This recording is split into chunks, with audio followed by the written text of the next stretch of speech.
আমার আব্বু নেই, দেখতে দেখতে ৪০ দিন হয়েই গেল। গতই মহরম ১০ই মহরম আব্বু না ফেরার দেশে চলে গিয়েছেন। তো দেখতে দেখতে ৪০ দিন হলো। দিনটাও ছিল শুক্রবার। আব্বুর জন্য একটু দোয়া দরুদের আয়োজন করা হলো। আর আমাদের মানিকগঞ্জের একটা নিয়ম আছে, ৩ দিনের দিন মানে যে মারা যায়, তো যাদের আত্মীয় স্বজন, তো ৩ দিনের দিন মেয়েদের বাড়িতে একটা দোয়া দরুদ পড়ানো হয়। জানি না কোন জেলায় কি, তো আমাদের এখানকার এই নিয়ম, তো ওইটা করানো হয়েছিল। ওইটারও কিছু নেই তখন, তো একদম শোকের ছায়া।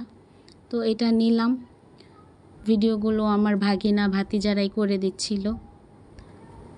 এরকম আয়োজনে সাধারণত আমরা মিলাদের দোয়া দরুদে আর কি খিচুড়ি বিরিয়ানি এসবই করি মাংস দিয়ে। তো এখানেও তাই ছিল। তো সকালবেলার আয়োজনে বাবুর্চি রান্না করেছে আলু ভর্তা, ভাত আর মুরগির গিলা কলিজা পা চামড়া টামড়া দিয়ে মুড়ি ঘন্ট রান্না করেছিল মুগ ডাল দিয়ে, এইটা অনেক সুস্বাদু। আর এদিক দিয়ে হচ্ছে ঘন মানে জলি দুধের পায়েস, ঘন দুধের পায়েস, আর খাসির মাংস দিয়ে খিচুড়ি, আর মুরগি দিয়ে খিচুড়ি। যারা খাসির মাংস খায় না, অনেকেই খায় না খাসির মাংস, তো তাদের জন্য মুরগি দিয়ে খিচুড়ি করা হচ্ছে। তো মাশাআল্লাহ আলহামদুলিল্লাহ রান্নাটা অনেক ভালো হয়েছে, অনেক ভালো আয়োজন হয়েছে। তো একটা কথা কি, মানে পালা জিনিসের না জ্বালা অনেক বেশি। আম্মু মারা যাওয়ার পর থেকেই আব্বু আমার কাছে, আমরা ৫টা ভাই বোন, তো আমি সবার ছোট, আব্বু আমার কাছেই থাকবে, তার এক কথা।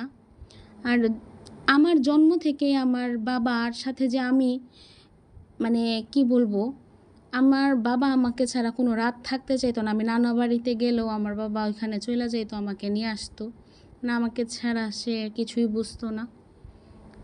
সে আসলে আমাকে যে কতটা ভালোবাসতো এটা সবাই জানে, বলার কিছু নাই, সবাই জানে। গেছে, চলে গেছে, আল্লাহ তাকে জান্নাতবাসী করুক, সে অনেক ভালো আছে, আল্লাহ অনেক ভালো রাখছে। আমার আব্বুর মানে অনেক ভালো ছিল সে, মানে যেখানেই তার কথাবার্তা উঠুক সবাই তাকে ভালোবাসে, সম্মান করে। তার ভাষাগুলো খুবই সুন্দর ছিল। সে আজ পর্যন্ত বোধহয় কারো তুই করে কখনো কথা বলে নাই। বাবা ছিল, ভালোই ছিল, তার মধ্যে অনেক কষ্ট ছিল। এই যে তার দোয়া দরুদ মিলাদ পড়ানো হয়েছে, সবাই খাওয়া দাওয়া করতে চলে আসছে। এটা আমার বাবার বাড়ি। তো আমার বাবার বাড়ি থেকে আমার শ্বশুর বাড়ির দূরত্ব বেশি না। মাশাআল্লাহ আলহামদুলিল্লাহ অনেক শত শত মানুষ হয়েছিল। আর আমরা 5 ভাই বোন, তো 4 ভাই বোন ছিলাম আমরা এই অনুষ্ঠানে। আমার বড় ভাই, মেঝো ভাই, আর আমার বোনের জ্বর ছিল, সে আসতে পারে নাই। বোন জামাই আসছিল, বোন জামাই আগের দিন রাতেই চলে আসছে আমার শ্বশুর বাড়িতে, তারপর আমরা এই বাড়িতে চলে আসছিলাম। তো এইটাই হচ্ছে, এতদিন বাবার বাড়ি বলছিলাম, মানুষ বিয়ের পরে বাবার বাড়ি ভাইয়ের বাড়ি বলে, তো আমি এটা কখনোই বলবো না, আমি খারাপ হই। আমি আমার বাবার বাড়িকে আমার বাড়ি, আমার বাবার বাড়ি বলে যাব, কখনো ভাইয়ের বাড়ি আমি বলবো না। তো হচ্ছে এখানে আমরা সব ভাই বোন, আমার ফুফাতো ভাই ভাতিজা আছে।